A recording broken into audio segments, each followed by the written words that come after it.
All right, everybody, welcome. This is I've already forgotten the name of the show. That's how. Cosmic gas station. This is the Cosmic Gas Station with Charlie and Billy. This is a demo episode that is probably never going to see the light of day. Just making sure the tech works. Just making sure, that the format works and that we have a good time doing this because we're not going to become millionaire influencers. What's our goal? 200 listeners? Couple hundred listeners and some subscriptions to a Patreon. Make like lunch money, maybe. I don't know. Right.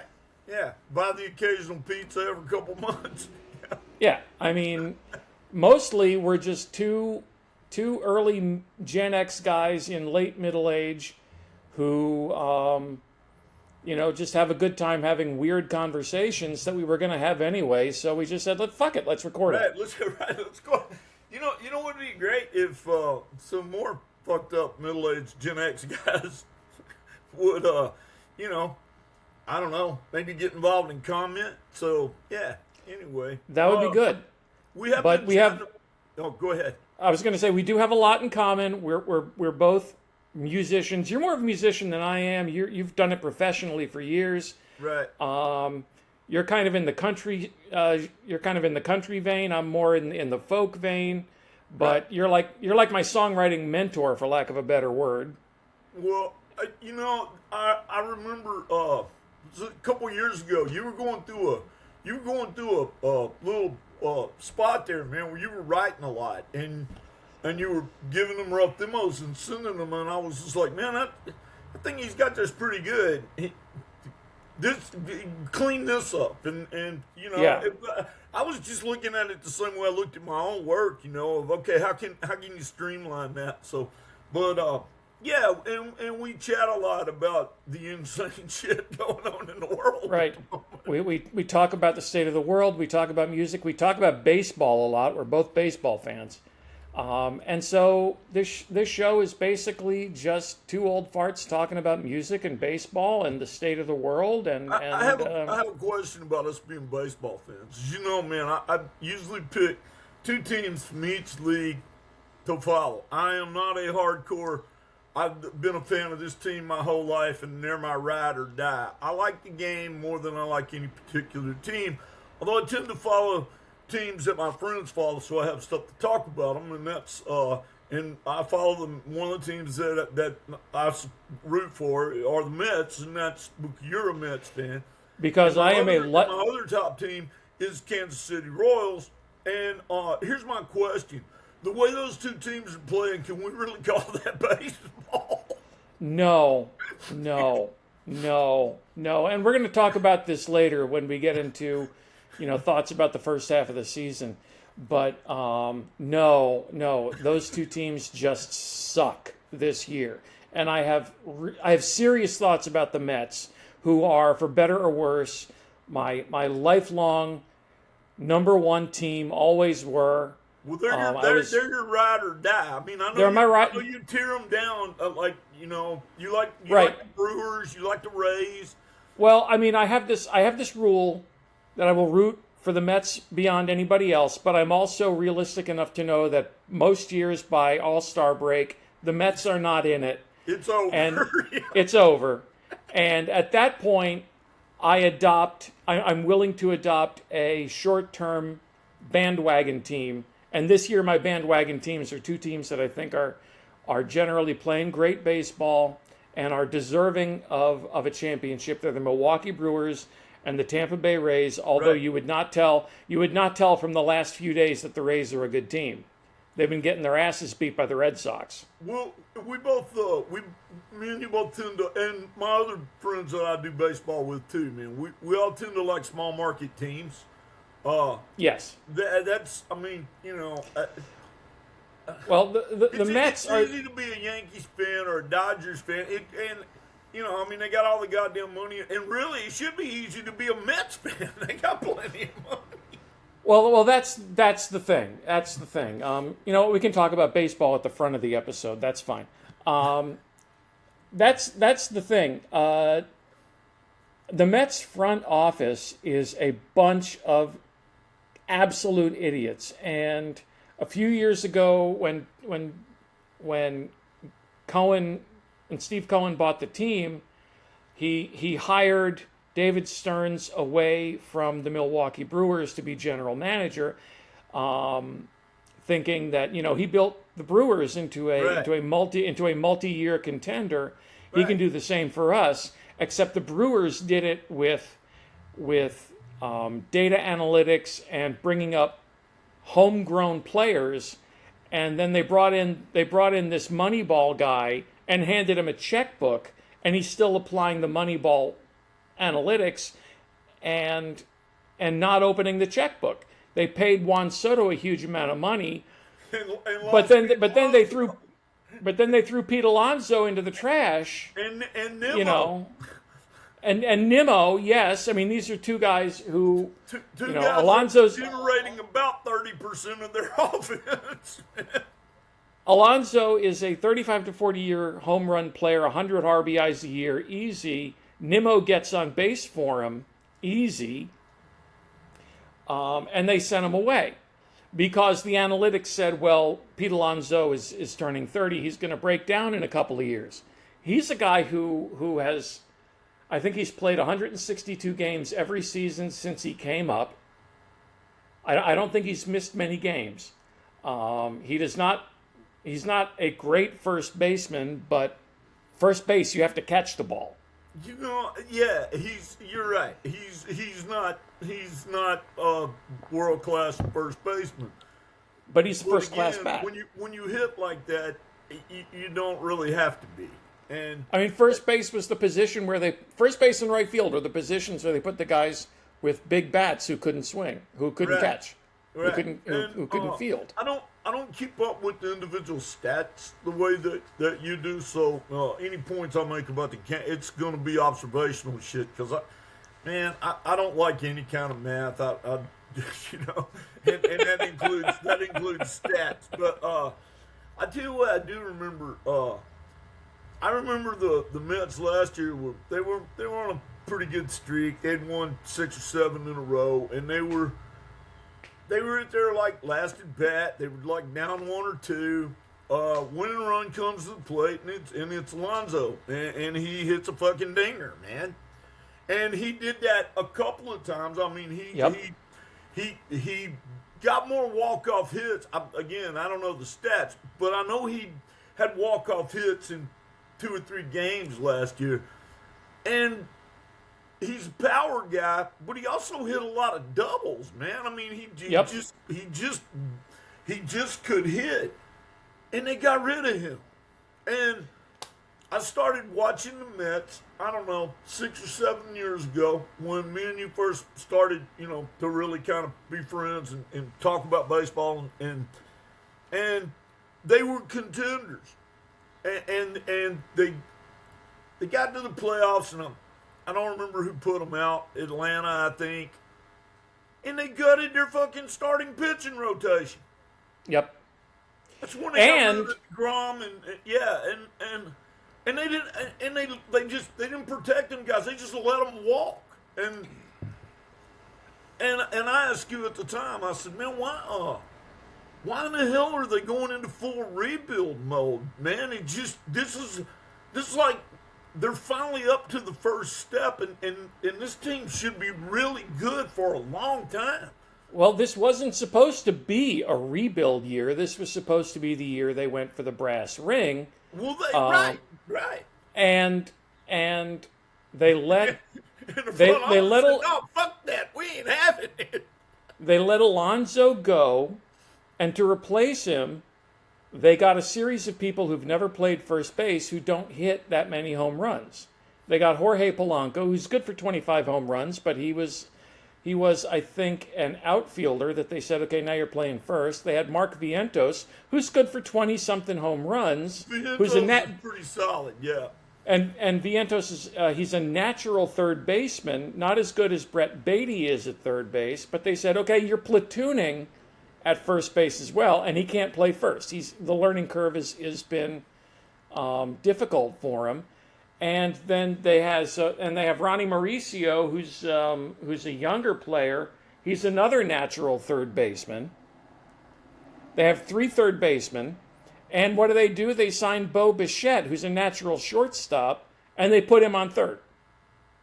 Yeah, and I was just thinking, why the hell would you sign a shortstop? They got Francisco Lindor, man. Yeah. Well, Francisco Lindor, who is probably, one of the top 4 or 5 in the MLB, man. It's at that position as shortstop. Him and Bobby Witt Jr. Lindor has had kind of a down year at the plate this year. He's only I think 215, batting 215. Oh, right. So he'll be gone in the offseason.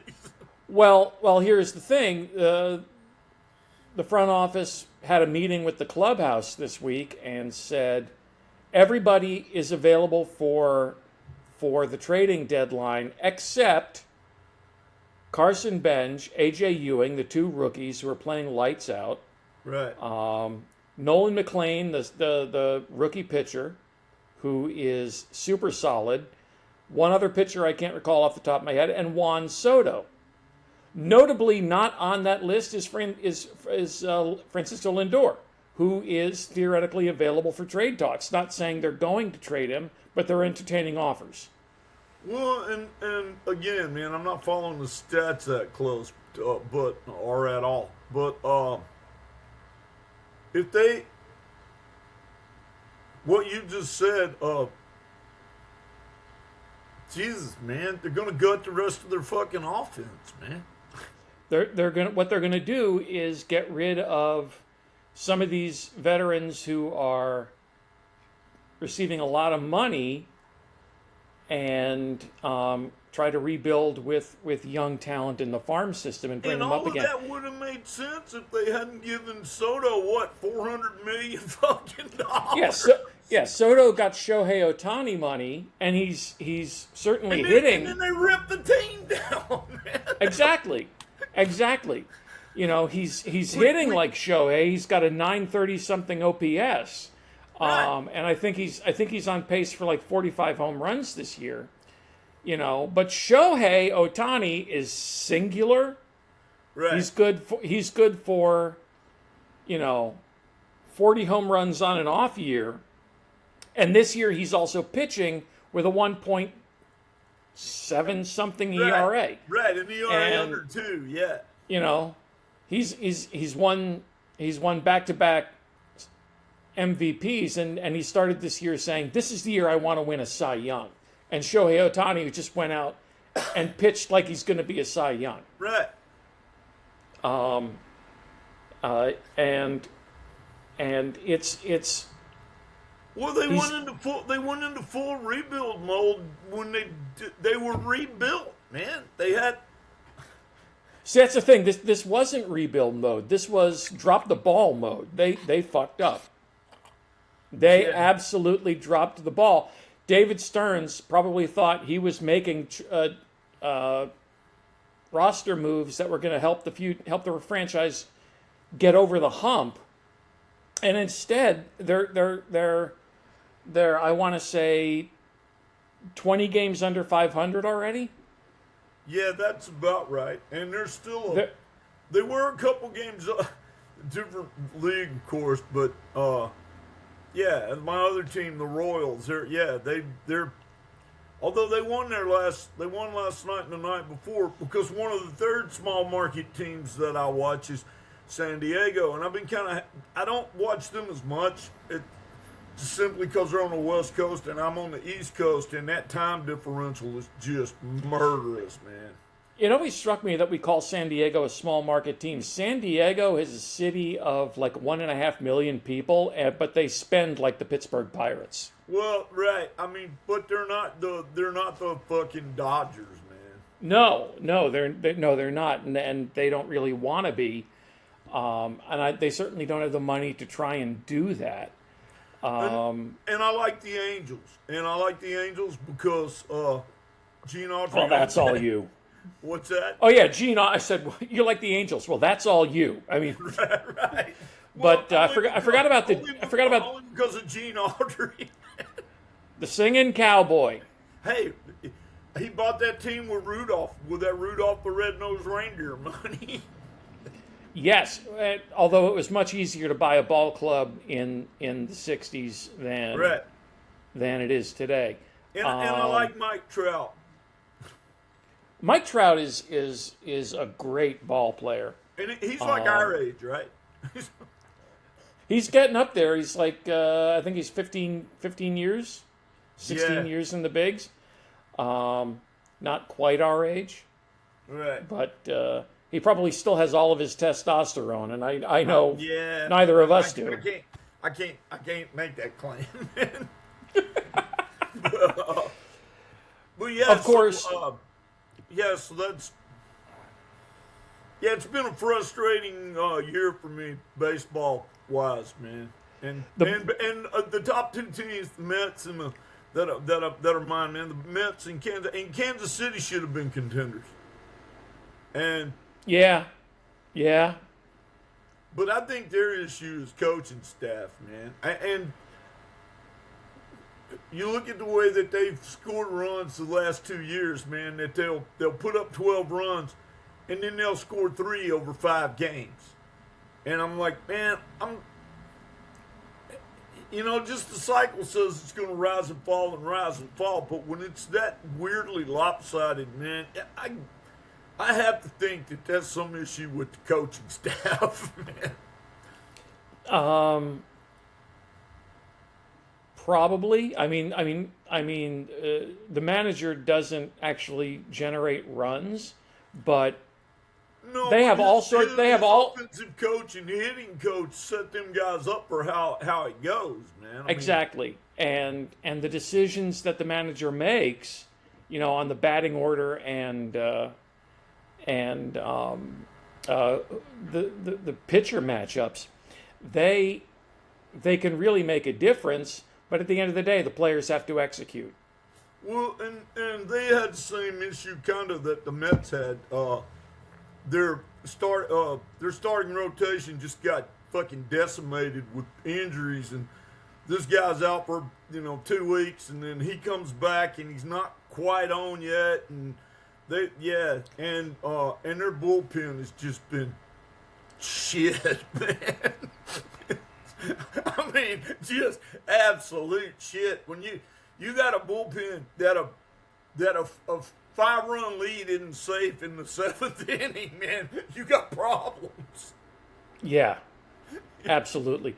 Which gets me back to the Rays when I said they're in the process of getting their asses kicked by the Red Sox. They had a 4 or 5 run lead yesterday and blew it in the 8th inning, and went on to lose. The Red Sox. The Red Sox in their stupid. How did I not hear about that? Especially living where you do. Yeah, that's what. Yeah, I was fixing to tell our audience, man. I'm from Texas, but the last 8 years, man, I've been living in western central Massachusetts, and anytime any Boston sports team does anything, I can't help but hear about it, even if I'm trying to avoid it. Yeah, you live in the Berkshires now, which is more James Taylor than Jimmy Dale Gilmore. Right, a little bit, yeah. What was that song that James Taylor had where he sang about driving through the Berkshires? Man, don't get me to line. I've never been a James Taylor fan. Oh, I hate James Taylor. The rock critic, the late rock critic, Lester Bangs wrote a piece for Cream magazine titled "James Taylor Marked for Death."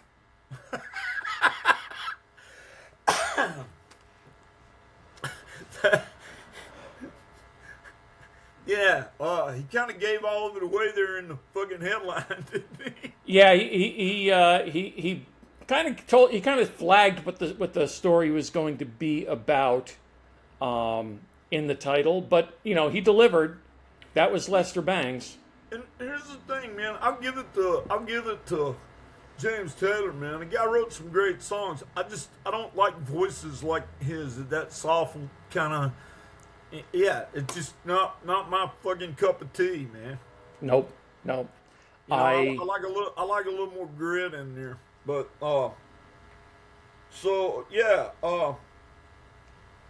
Hey man, interesting news week this week. What we had, the president gave a speech. We don't have to talk specifically about politics because Well, I think if anyone actually ever gets to watch this, they will learn pretty early on that our politics are A, pretty much aligned, and B, we don't like the president. here's the thing. There are Republican presidents that I could like. I could have liked John McCain. I wouldn't have agreed with the fucking thing he did, but I could have liked him. I would not believe that John McCain would just blindly tweet us into a war in Iran. Let's put it like that. Well, no, me either. And my issue is less. I was going to preface this by saying my issue with this is less really about politics, which kind of change. That changes according to like the cultural and societal topography of kind of what's happening. The inflation and shit like that's going to change. My issue with the current prevailing politics is they're fucking idiots. Man. Oh, absolutely. I mean, I wouldn't let them fuckers play with a handsaw. Somebody fucking lose a limb. We are living in a world of diarrhea lettuce, and Taco Bell has been more responsible than the Department of Health. Yeah, exactly, man. Shit like that, and I get a little bit. This is a complex issue, so my problem specifically with all this is complex. I want to see what you think. So they will come out and say some stupid fucking thing, and they do that multiple times a day. And then there will be a stupid thing that is so fucking stupid that I get offended that they're pitching that. And I'm like, how in the hell are you throwing that out there? I get throwing shit against the wall and seeing what sticks. But that is too idiotic to stick. A group of third graders wouldn't believe that. And I'll be goddamn, all them MAGA fucks jump on board, man. And so at some point, you got to say, are they really that stupid? Are they just dishonest? Or is it a combination of that? And I if think they're that stupid, what caused it? I think it's pretty clear that some of MAGA is really that stupid, and some of MAGA are just dishonest. They adopt these ridiculous positions knowing it's just going to piss people off, which is kind of what they want. I mean, there's a large number of MAGA people who only really want to see people on the left agitated. And yet, they go out and get themselves up in a tizzy because Christopher Nolan cast a black woman as Helen of Troy. Is that right? It's Helen of Troy. Oh, that is the latest thing. He cast Lupita Nyong'o. Yeah, I read it. And let me just tell you, I saw The Odyssey yesterday. It is absolutely brilliant. I actually, because it occurred to me after I saw the movie that I never actually read a full unabridged version of The Odyssey. I read like a heavily abridged, heavily edited high school version. Right. I went out and bought it yesterday after I saw the movie. Wow. So yes, it's that good. It is that good, and it's hard to be. I knew you liked it because I saw your social post about it, and you had said it was a great movie, and yeah, you said it was cast really well. Every actor gave 110%. Yeah, that was what the post of yours I read said that. I really believe that both Tom Holland and John Leguizamo are deserving of Best Supporting Actor nominations. And clearly, what else did they play? I am not familiar with this movie other than the fact that I know it's a big giant movie right now, and it's already blockbuster status. So, Tom Holland plays Telemachus. I keep wanting to say Telemachus, and I know that's not wrong. He plays Telemachus, the son of Odysseus. And John Leguizamo plays, I'm gonna slaughter this, Emeneus, who is a servant of Odysseus, a loyal servant of Odysseus. And the two of them are just, they give really breathtaking performances. The whole movie is amazing. I mean, it's going to get like 15 or 20 technical Oscar nominations just from the size and scope of of the production. But the acting is just top shelf by everybody. And it really takes the central theme that this world wouldn't suck so bad if we were just kinder to people we don't know. Yeah, but what kind of woke liberal bullshit is that? It's apparently Zeus's law. So Zeus was woke. Yeah, You know, he even though he transformed into a swan to rape Helen's mother. yeah, but that's how they did stuff back in those days. That is kind of how the gods acted back in those days. It is true. Right. That's the other thing. They're screaming about historical accuracy, and I'm like, you understand? There's a cyclops in this. Right. You understand this is based on Greek mythology, the root word of mythology being myth. You know, do you understand that there really isn't a six-headed monster living on a rock next to a whirlpool? And I don't they know act. that they do realize that. No, of course not, because they haven't. Clearly, they haven't read the original source material, nor have they seen any adaptation of it, nor have they ever apparently even just paid attention in grade school. Right. Yeah, but again, man, we're tripping off down that path of willful, insisted upon ignorance, man. Of just that was when we did that little bump through the politics earlier, man. That was, I didn't attend any institutes of higher learning till I was almost 60. I had a high school diploma from a rural town in southeast Texas. Not Where are you from? Where are you from originally? Livingston in Polk County. Never heard of Livingston, Texas. It's just due north of Houston, 65 miles or so. And it's over behind the pine curtain on the edge of the Big Thicket National Forest. But even at that, man, I mean, with just a high school education, I learned basic civics, I learned basic biology, basic science stuff, and I'd always did pretty well with just a high school diploma until I wanted to do something that required a higher degree, and I went and got one. But it amazes me now, man, that I mean, Are you suggest? Oh, go ahead. well, I don't even know how to finish, man. But I mean, people will look at scientific, things that have been proven over and over and over, and just go, "Well, I don't believe it." And all I was going to say, I was going to make a joke that you're suggesting you can make a decent living playing honky tonks with a high school diploma. Well, yeah, yeah. There's a critical piece to doing that. You have to have a wife that has a real job.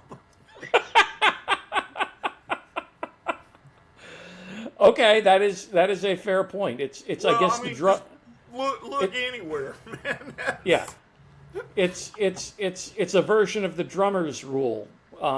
What's the joke? What do you call a single drummer? Homeless. Homeless. Yeah. I guess this is a fair time to transition into music. Actually, let's touch one more thing about baseball, which will lead us into music.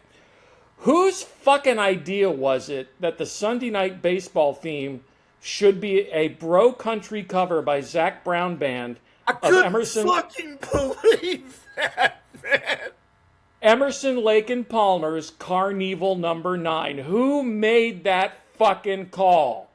Well, I mean, I think the song itself would have been great. Why in the fuck did they get a bro country band? Are you going to replace Rick Emerson's wall of organs and synthesizers with a fiddle? No, well, that was the thing, and you sent me that link, and let me say, I did listen to it. Now, let me also say, I only listened to it once.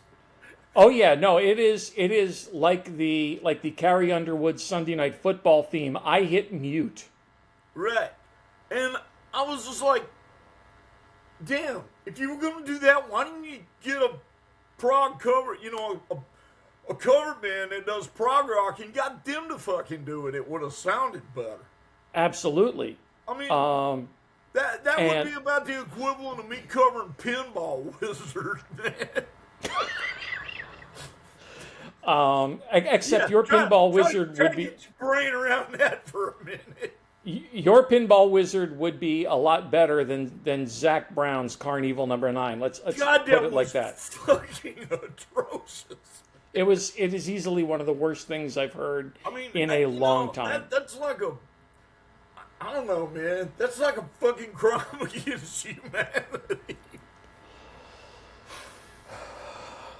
I told you, I thought the very worst sports thing that I had ever heard was Hank Jr. reworking All My Rowdy Friends for Monday Night Football. Are you ready for some football? God, I hated that.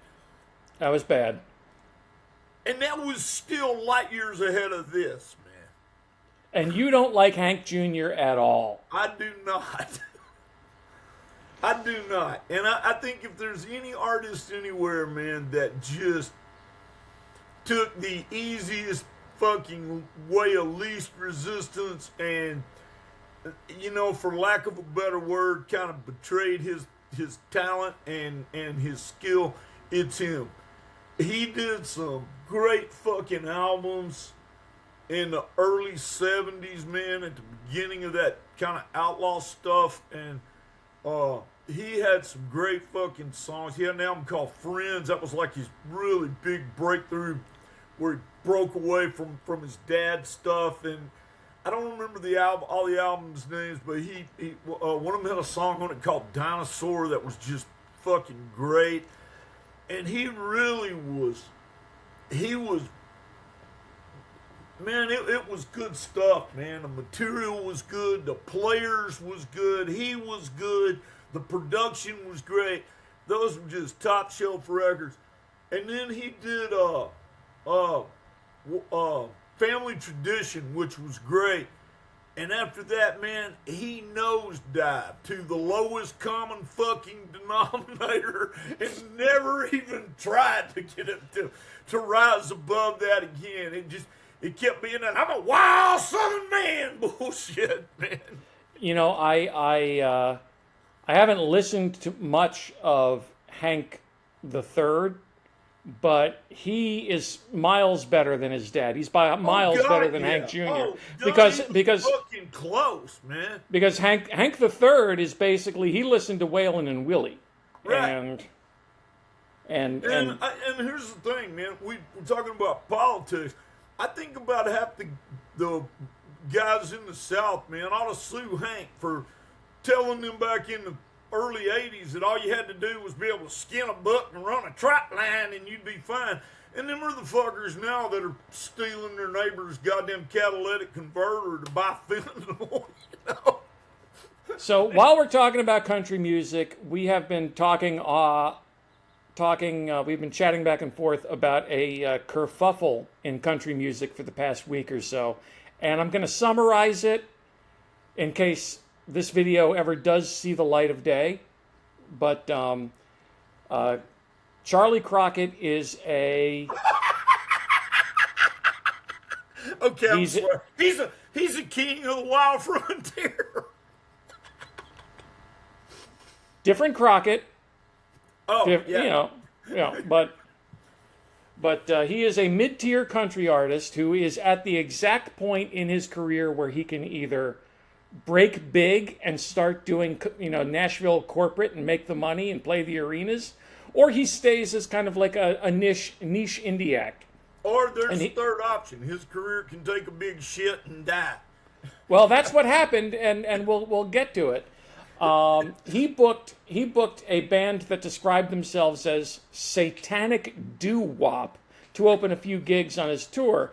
Band is called Twin Temple, and he booked them, and they were announced, and they were on the show, and then he said, no, I don't do satanic stuff, and he canceled the booking, and the internet exploded entirely on the Satanic Doo-wop band's side. And I sent you the link to their songs. They're actually not bad. It's not really either of our cup of tea. But it really is doo-wop, and it's and I read a quote about their stuff, and this was just from somebody that listened to it and posted this on the social media, and I thought this was really accurate. They're a lot more Patsy Cline than they are satanic.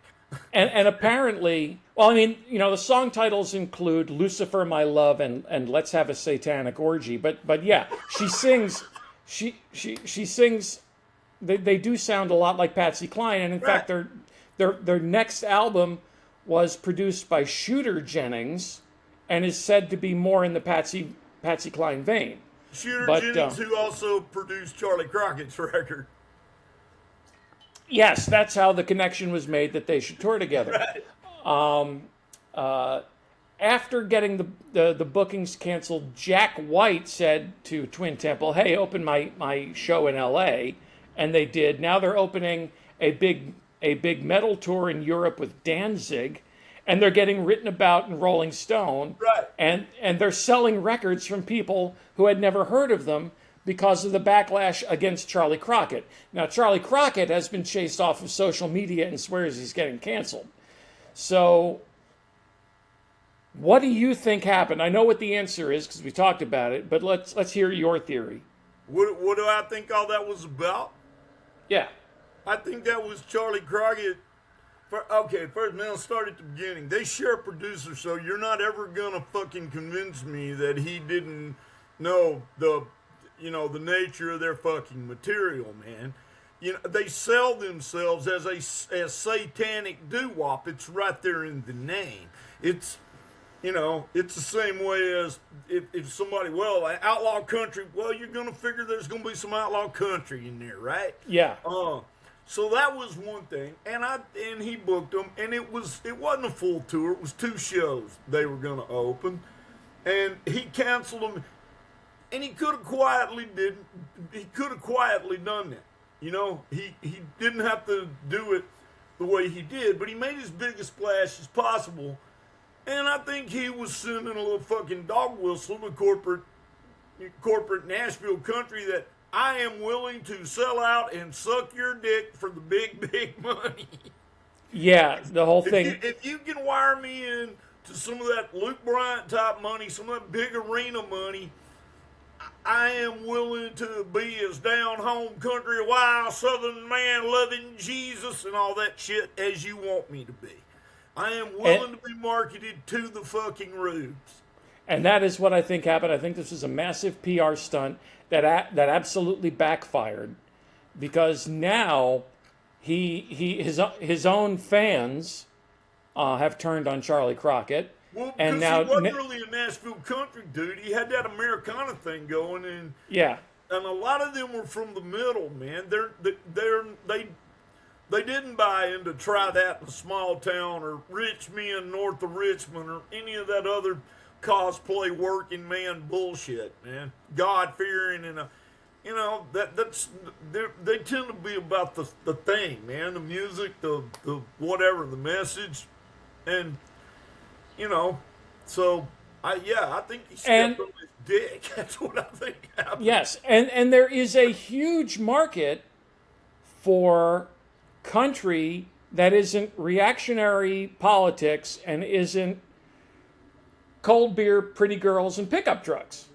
Right? I'm thinking, Margot Price is a very traditional country artist. She smokes weed on stage and sang a cover of, just released a cover of Woody Guthrie's Deportee that she sang with Joan Baez Oh, you're dipping some chaw. Because she hates what ICE is doing. There is more to country music than just cold beer on a Friday night. And now we can't release the episode because I made fun of Zach Brown's song by singing the cold beer from a Friday night line. I don't want to get sued. Can they sue you for that little bit? Probably not. And certainly, I'm judgment proof. I'm a thousandaire. So.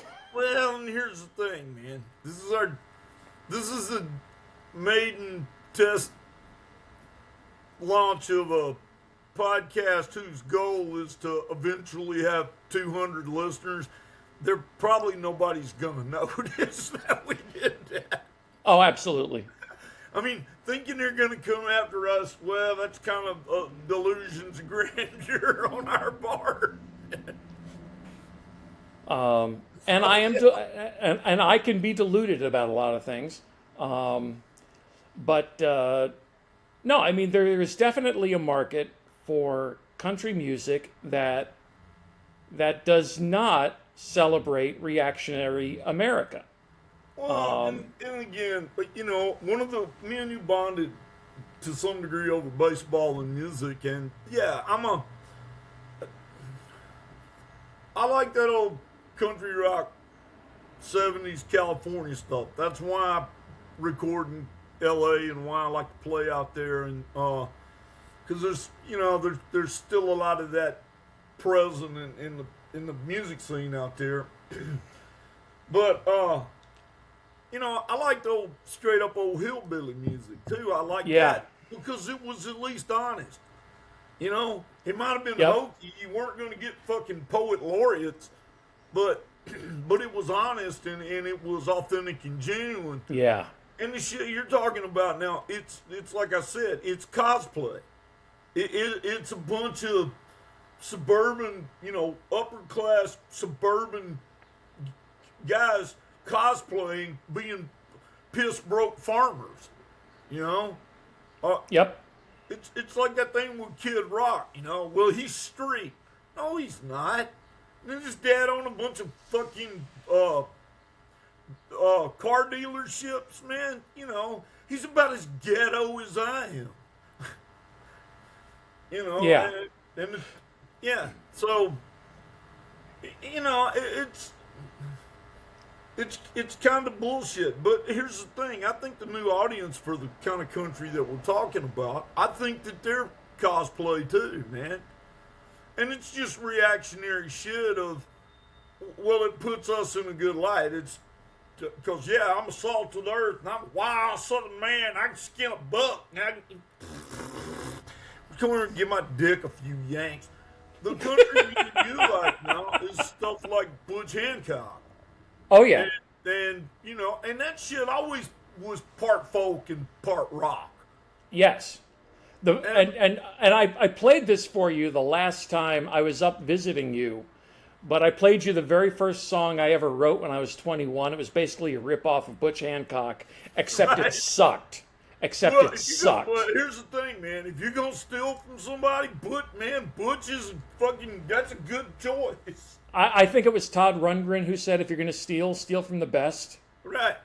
Yeah. And I don't remember who said this, but songwriters say this to each other all the time. Remember, man, good writers steal, bad writers borrow. If you're going to take it, fucking take it. Man. Yeah. That actually is a quote attributable to T.S. Eliot. Bad poets, about authors, yeah. Yeah, bad poets copy, good poets steal. Yeah, it's the same thing, man. Well, we are at about the 40. And we like the same stuff.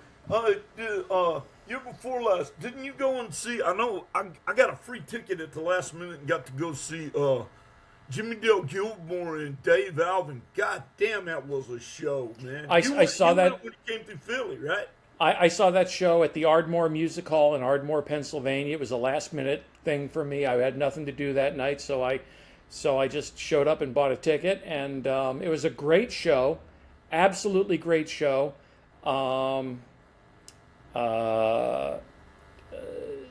They took turns going back and forth. Obviously, Dallas was the last song they played, but And didn't but Butch Hancock write that? that I don't know. I always thought it was a Jimmy Dale Gilmore song, but It might be, but certainly it's his voice that everyone knows. The most famous Right. version is him singing. Yeah, and here's the thing about his voice. When I was young, I didn't like it so much, and the older I've gotten, and I really like his stuff now. You know? I met him once in the '90s, just before The Big Lebowski came out. He was touring and came to my hometown, and great show then. Great show a couple of months ago at the Ardmore Music Hall. But right now, I am looking up. Oh yeah, you doing some research? See who wrote that? And I Yeah. thought it was Butch, and I could easily be wrong. And one of the, being a Texas guy and living in Austin 35 years, Joe Ely did a great version of Dallas too. His had a whole lot more rock and sax and all that shit in it. According to the internet, Jimmy Dale wrote it. So Okay, and again, I knew it was clumped in there with a lot of that Flatlanders stuff, and it's some of that shit. It's hard to keep up with who wrote what, because they, Butch and Jimmy Dale Gilmore and Joe Ely.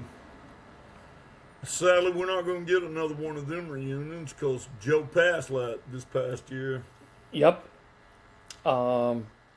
Thinking back, I saw Butch open for Steve Earle during his heroin days at Maxwell's in Hoboken, New Jersey, when I was like 20, 21. It was literally just before I wrote that dreadful, dreadful song that I stole from Butch Hancock. Right.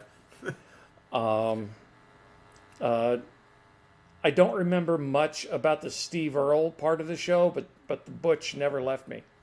I saw Steve one time in his heroin phase doing a solo thing, and the Sexton Brothers opened for him, and that was it.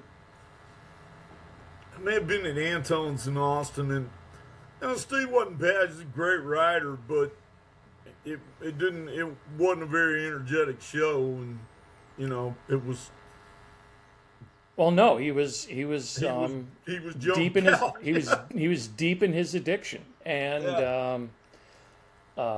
I absolutely love Steve Earle's stuff going all the way back and through to now, and seeing what he was like at his lowest makes me appreciate him now that he's clean and sober, especially after losing his son to addiction. Right. Man, he's one of those songwriters that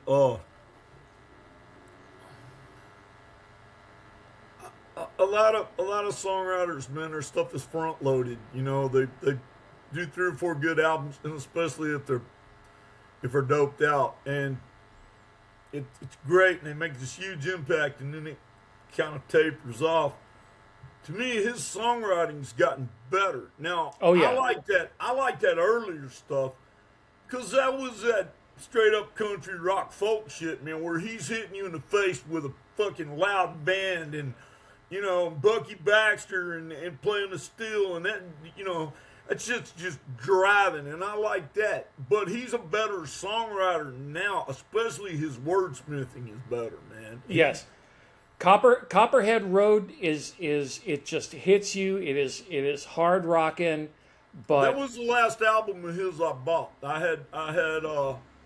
had Guitar Town Exit O and that one, and then after that I didn't really buy any more of his albums. But I still listen to his stuff, I love his bluegrass album with the Del McCoury Band. Right. And I love a lot of his newer stuff. I will tell you, a couple years ago, I went down to Florida to visit my sister and brother-in-law and their kids for Christmas. And on one day, we all got in the car and drove to Disney World. We did not go in the parks. We went to one of the free attractions, one of their like Right. outdoor. I forget what, Paradise Island or something. I forget what it's called. You know, Florida's the only state in the lower 48 I've never been in. You are not missing much. No, and that's by design. I have had multiple opportunities to go, and I have turned And- them all down. And I love where my sister lives. They live in Clearwater near Tampa.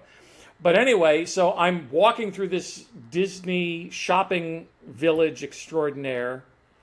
And, you know, it's Disney World. They have Right. entertainment kiosks everywhere. there was a reggae band on one stage, and there was a classic rock band on another stage.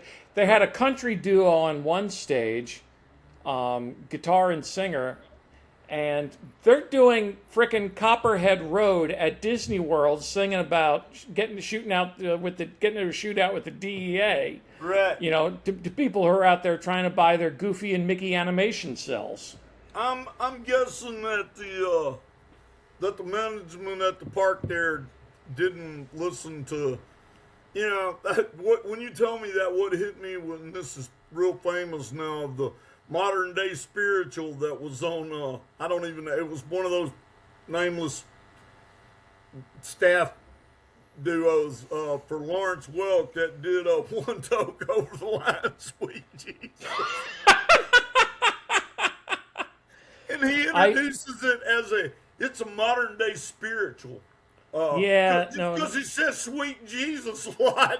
I was like, Yes. Yeah, somebody didn't vet the lyrics to this, did they? That is probably unintentionally the funniest thing I've ever seen. Well, it was really funny to listen to fucking Lawrence Welk announce it.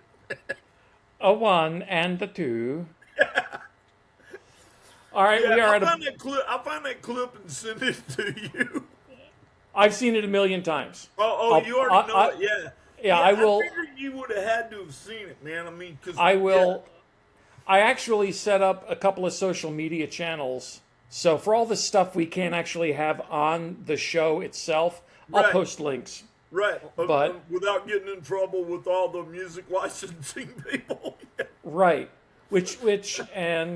And what the hell? This is the demo episode, so I've been thinking about what to do for a theme song, and I'm like, I'm not really turning my camera, but I've got like 15 guitars over there. I should probably just, put together a 12-bar blues shuffle and just, Yeah.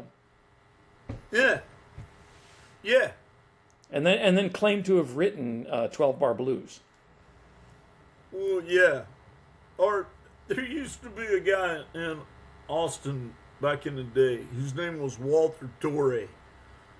And he kept trying to license this concept. He was always looking for band members, man. For about 5 years, there was an ad in Austin Chronicle. His concept was called Sponto Beat. And he claimed to have composed over, 10,000 songs. And what he would do, man, is he'd get a band and they'd start playing 12-bar blues and he'd just make up different lyrics based on shit he was looking at the time. That is pretty much the blues right there. Right, except you have to write some of it down, and Yeah. you got to be able to replicate it if you're going to actually try to copyright and sell it. That is true. And, And- but let me tell you the cool thing, because I saw him play a couple times. He had a pink lame suit, man. That is committing to the bit. It is, man. And Walter Torre and Sponto Beat. Sponto beat. Yeah. Okay, I gotta tell I've you, never man, heard of that. For marketing and shit, it was kind of clever, but I mean, it's also really kind of limited, man. I mean, it's like, what's your favorite song? You only ever play one once. I don't know, man. It reminds me of Chuck Berry's Rider, his tour rider. He didn't, because he's of course dead now. He didn't have a band it was the venue's responsibility to book a band who knows his music, and he wouldn't rehearse, not even at sound check. So basically, Chuck Berry is 12 bar blues plus that riff. Right. And I read I don't even remember what magazine it was in. It was an interview with him, I don't know, man, back in the 80s maybe, and they were asking him about, not having his own band and using a different one at the venues, and he said, how do you work it out? And he said, I tell them to get guys that already know my stuff, and here's what I tell the band. If we're not playing and I bring my foot down, start playing. If we're playing and I bring my foot down, stop playing. That was as close to a rehearsal as he got.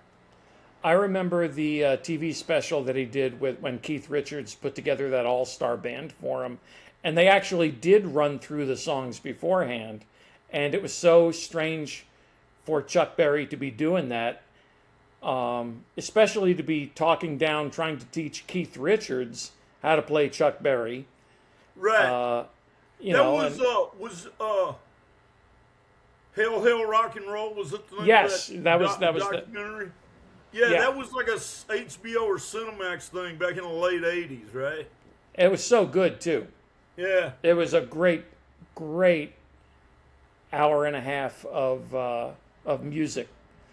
Anyway, we are at just about 56 minutes and change. I think it's time we wrap this up. Yeah, I got a rehearsal later today, and a friend of mine that I hope, am I going to see you next weekend? Actually, I don't think I can make it. Man, you're going to hate yourself. Oh, it doesn't take much for me to hate myself. Well, this is going to be really bad. I wanted you to, first of all, man, you need to see the alley. I have made some serious upgrades. And, but a friend of mine who's in a band based out of Boston called Ward Hayden and the Outliers, and they tour a lot. And my friend Greg plays bass. Him and Ward had booked a week's worth of duo shows in the Midwest, and they're going to park their van in my driveway till Friday. Okay. So yeah. Yeah. No. The problem was getting a hotel I could reasonably afford to stay at because your guest room is booked up. It is. You know what? I'm doing some kind of consistent music events in the alley because I built the stage. I got backline. I got the whole damn thing, man. No, I'm definitely coming up. Maybe in the fall, but September's the last month I'm doing it. We're doing it August 2nd, which is 2 weeks from now, and the guest room's free then if you want to come. That might work. I'll talk to you offline. Okay. And I think you ought to edit this and put it out there. It sets the tone, and we'll come up with more topics. To anybody that hears this, we'll come up with more topics for shit y'all want to talk about, man. Send suggestions. I'm happy to fucking prattle on about anything. Well, since you said send suggestions, I will. And since you said put this up there, I should have had this more handy. I booked an email address for us. Okay. And you're going to start all the socials for us, right? Because we're going to need a Facebook and a fucking Instagram. And we can talk about we're going to do all that. I need to here's the email address if you want to reach us. And I'm sorry the email address is such shit. Apparently there are already existing a couple Cosmic gas stations. But it's cosmic.gasstation.podcast@gmail.com. I love it. It's so long, though. Cosmic. We could have changed the name to Cosmic Barbershop. We could have. I mean, it's just got to be a place where old guys sit around and bitch about shit. I like Cosmic Gas Station. I think it construes the vibe we're going for. Whereas barbershop doesn't quite. So until we do this again, probably we're hoping for once a week. I'm Charlie Thomas. And I'm Billy Eli, and we'll see y'all on our next broadcast, or whatever you call these. All right. Hitting stop.